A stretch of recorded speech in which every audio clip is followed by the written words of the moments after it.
Hey everyone, and welcome. Today, we're going to get into something fascinating, the law of intentional wrongs, or, as the lawyers call them, intentional torts. Basically, these are the legal rules for what happens when one person deliberately harms another, their property, or even their business. Let's get right into it. Okay, so here's a little riddle to start us off.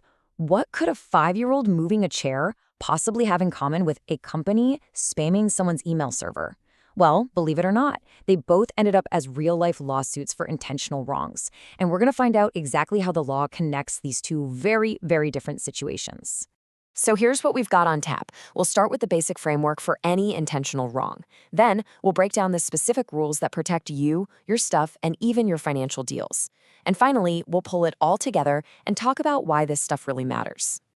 All right, before we can jump into things like battery or trespass, we really need to understand the big picture, the fundamental framework.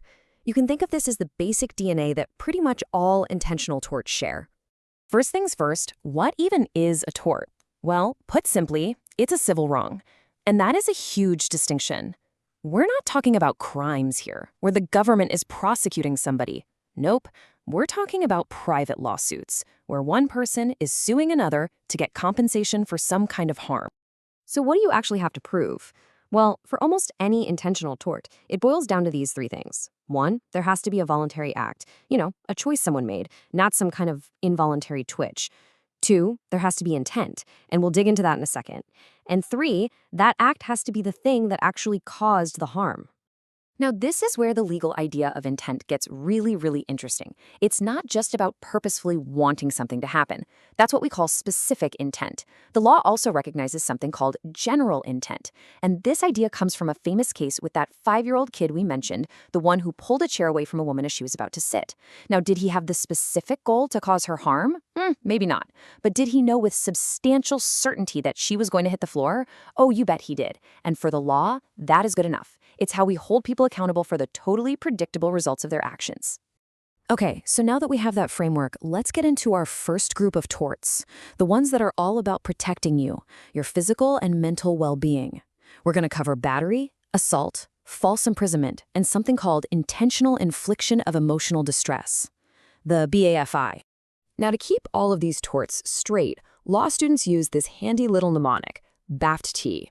It's a bit of a mouthful, but it helps remember battery, assault, false imprisonment, IED, and then the property torts we're getting to next. For now, let's just focus on that first batch.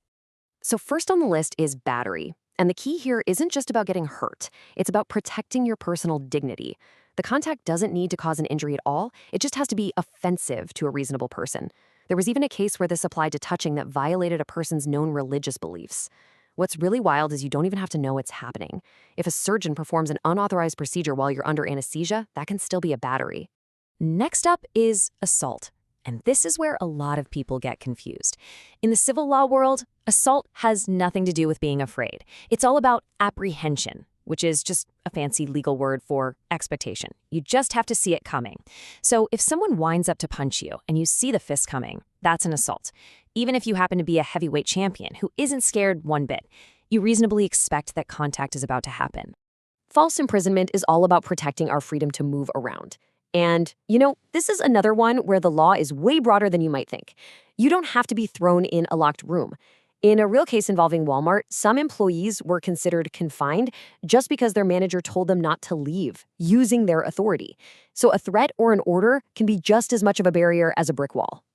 The last one in this group is a big one, intentional infliction of emotional distress, or IIED.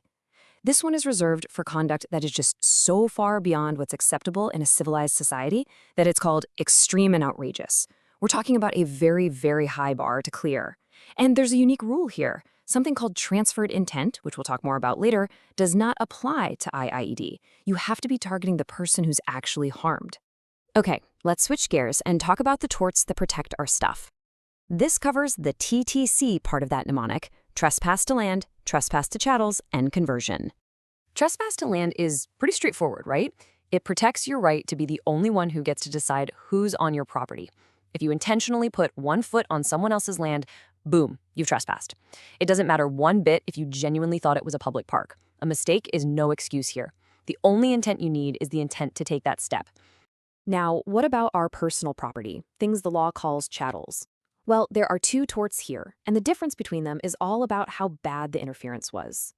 Trespass to chattels is for a minor interference. Remember that email example from the beginning? A company spammed a server, slowing it down, and that was considered a trespass to chattels? Conversion, though, is for a major interference, something so serious that the law basically forces the defendant to buy the item. Think of it as the civil version of theft. If someone steals your laptop, that's conversion, and they're on the hook for its full value. All right, for our last category, let's look at a tort that doesn't protect our bodies or our physical things, but rather our business relationships and financial deals. This tort has a bit of a long name: intentional interference with contract. It's designed to stop a third party from improperly sticking their nose in your business and messing up your contracts. The law loves fair competition, but it draws a really clear line when someone's actions go from just being competitive to being genuinely improper. So, how does a court decide what's improper? Well, it's not a simple checklist. It's actually this complex balancing test. Courts weigh a whole bunch of factors, like the person's motives, what they actually did, and society's general interest in keeping competition alive. So, is it improper for your rival to offer your best employee a bigger salary? Probably not. That's just business. But what if they spread vicious, false rumors to scare away your clients? Yeah, now you're probably wandering into tort territory. Phew. Okay, we have covered a ton of ground, everything from an unwanted touch to messing with a business deal. So for this last section, let's just wrap up and talk about why all this is so important. This chart does a great job of summing things up.